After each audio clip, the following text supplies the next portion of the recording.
Hi, Rice families. Today we're going to be having a laundry party and using laundry as a therapeutic activity for you and your child. So I've got my lovely son and assistant here, Wyatt, and he's going to help me demonstrate some of the activities that you can do.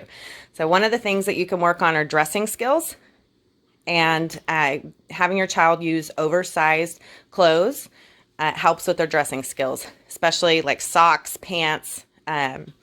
Are easier if they're bigger. A lot of your kids can get their shirts over their heads already, but this just gives them more practice with finding their arms and that kind of thing. They can also sort simple things, like you can have them hunt for all the socks.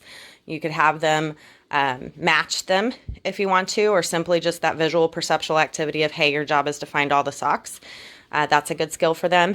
And then also with just the sensory input of different textures from towels, from different garments, things like that. It's a sensory experience as well. And they can also practice crumpling things up, or dirty clothes anyway, and throwing them in the laundry basket. Okay, and if you've got a baby, then that's an opportunity to play peekaboo and things like that. And then we can also use the laundry basket as a therapeutic tool as well.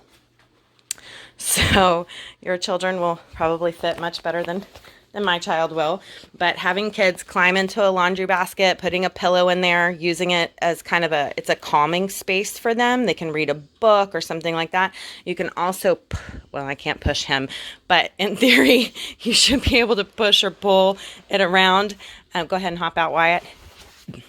And use it as a vestibular input kind of device. Also for the child can also push the basket around. If you've got early walkers, they can get on your knees and do it, Wyatt. They can push the basket around using it as a stability, but it's also good for all kids, especially if you put something heavy in it and they're pushing and pulling it. That can be a sensory activity for that proprioceptive input. So lots of different ways to include your child in laundry and make it therapeutic. All right, one last little bit to add is that if you want to, you can also use it as a clothesline activity. I just use purse strap and a doorknob because that's what I have right now. And so it really doesn't matter. It doesn't have to be perfect. But this is a bilateral coordination activity, a finger strengthening activity. And so it's really, really good for their hands and their coordination.